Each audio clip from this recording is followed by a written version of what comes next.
Shalom Ubracha, mes chers amis, pour la première partie de la paracha de Va'era. Et comme je le souligne souvent, vous savez que chaque lettre dans la Torah, chaque mot, chaque phrase parle, est un message en lui-même, car la Torah est divine. Nous allons voir aujourd'hui, Be'ezrat Hashem Itbarach, des parparaot, cela veut dire les valeurs numériques de certaines phrases et qui sont en corrélation avec les commentateurs de la Bible, de la Torah Kedusha.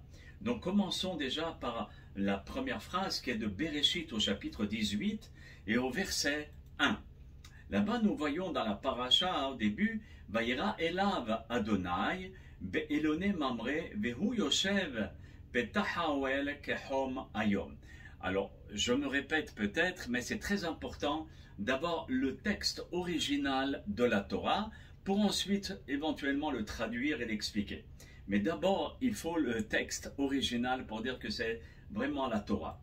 Et donc, cette phrase veut dire qu'Hachem se révéla à lui, à qui? À Abraham Avinu, dans les plaines de Mamré, tandis qu'il était assis à l'entrée de sa tente pendant la chaleur du jour. Alors on voit Abraham Avinu qui est assis juste devant sa tente et il faisait très très chaud. Imaginez-vous dans le désert, être dehors, 3 jours après votre circoncision, qu'est-ce qui se passe? Pourquoi vous êtes dehors? Pourquoi vous ne rentrez pas dans votre tente tranquillement en train de vous reposer? Et on dit qu'Hachem lui a apparu à Mamré, etc. et à la chaleur du jour. Alors nos sages se posent la question, mais pourquoi Abraham Avinu se trouvait à la chaleur du jour? La Gemara demande quel est le sens de cette chaleur du jour. Qu'est-ce que cela veut nous signifier? Vous savez que chaque phrase, chaque mot a une importance. Alors la Gemara, Rashi rapporte la Gemara de Baba Metzia à la page 86b. Alors il nous dit Ma'i kehom ayom, amar Rabbi Hama be Rabbi Hanina, oto ayom yom shlishi shel mila, shel Avraham Avinu haya. Alors ici, nos sages nous rapportent que Rabbi Hanina, c'est le Rav de la Gemara, le fils de Rabbi Hanina, il dit, ce jour-là, ben, c'était le 3e jour après la circoncision d'Abraham Avinu. Et vous savez très bien que le 3e jour de la circoncision, c'est le jour où on souffre le plus. C'est là où tout se cicatrise et on souffre le plus. Et Abraham Avinu était dehors, à l'entrée de sa tente. Donc, Hachem avait dégagé le soleil de son écran, comme s'il avait, le soleil était dans un écran, et bien là, il l'a enlevé. Vous savez, c'est comme dans les temps messianiques, Akadosh Baruch Hu, il va enlever le soleil de son écran et on aura très très très chaud. On brûlera. Mais ceux qui sont dans la Torah seront dans la climatisation thoraïque. Et donc, pourquoi Hachem il a sorti le soleil de son écran? Afin de lui épargner la fatigue causée par la présence d'invités. Non seulement qu'il était circoncis, c'était le jour où il faisait le plus mal, ça faisait le plus mal, mais Abraham Avinu voulait avoir des invités. Et dedans, dans sa tente, il ne pouvait pas avoir les invités. Donc il s'est mis dehors. Mais quand Hachem a vu Abraham Avinu, que l'absence des invités lui causait de la peine, alors il lui a envoyé des anges à forme humaine, à tel point que Rashi rapporte, la Gemara nous dit que Abraham Avinu pensait que c'était des Ishmaélim, des musulmans, des Arabes. Voyez? Donc c'est-à-dire que Dieu fit qu'il fasse extrêmement chaud, spécifiquement ce jour-là. Pourquoi? Pour permettre à Abraham Avinu de se remettre de sa circoncision et afin qu'il ne soit pas importuné par des voyageurs de passage. Parce que lui, c'est sûr qu'il les inviterait dans sa tente et ça le fatiguerait. Donc Hachem, il n'a pas voulu ça. Maintenant, Rabbi Meir de Bar Mishlan, qui était Zechaut Tzadik Kadosh Lebracha, qui était un élève du Baal Shem Tov dans Divrei Meir, c'est le livre de Rabbi Meir Bar Mishlan, il lui pose une question. Il dit, bon, très bien, tu me dis que le soleil, Akadosh Baruch Hu, il l'a sorti de son écran. Mais d'où nous savons que Hachem a sorti le soleil de son écran? D'où tu me déduis une chose pareille? Alors, voilà déjà pour les lettres qui parlent. Alors ici, nous voyons devant nous la phrase qui nous dit que Abraham Avinu était assis à l'entrée de sa tente.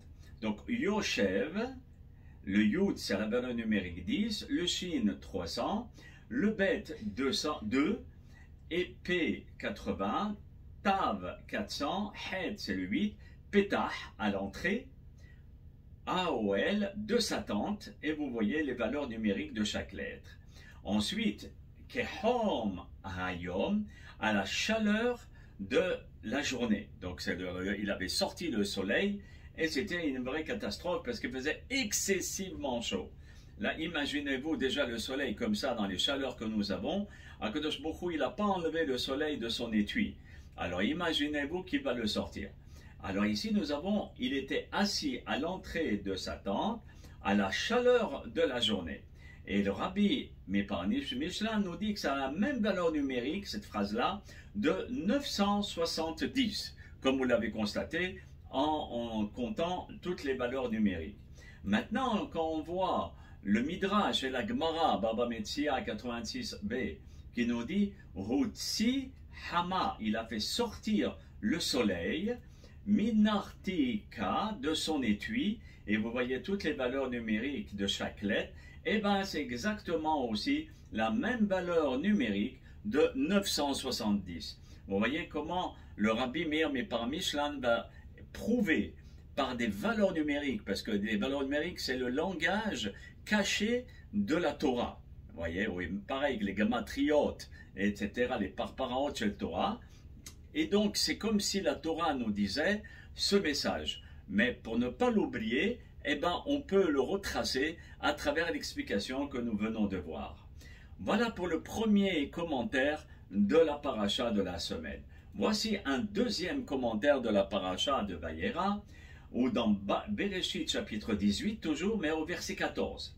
Là-bas, c'est marqué que lorsque les trois anges, qu'en réalité c'était des anges, sont venus voir Abraham Avinu, Sarah, elle était à l'intérieur de la tente, et ils annoncent à Abraham Avinu, la Moed Ashuv Elecha Kaet Haya, Ul Sarah Ben. Vous savez tous qu'Abraham et Sarah n'avaient pas d'enfant encore. Et bien, à ce moment-là, un des trois anges lui dit, au temps fixé, à pareille époque, c'est à la même époque là où nous sommes maintenant, et on sait très bien que c'était l'époque de Pessah, il aura servi des matzot, je te visiterai et Sarah aura un fils. Pas seulement un enfant, mais il précise un garçon. La Gemara Rosh Hashanah 11a nous enseigne Rabbi Yoshua Omer, Bepesach Nolad Yitzhak.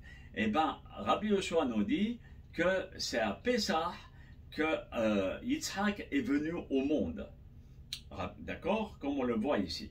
Oh, comment on peut le trouver? Eh bien, toujours à travers les valeurs numériques.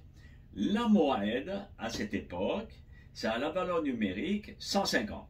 À cette époque-là, c'est 150. Et Pessah, c'est aussi 150.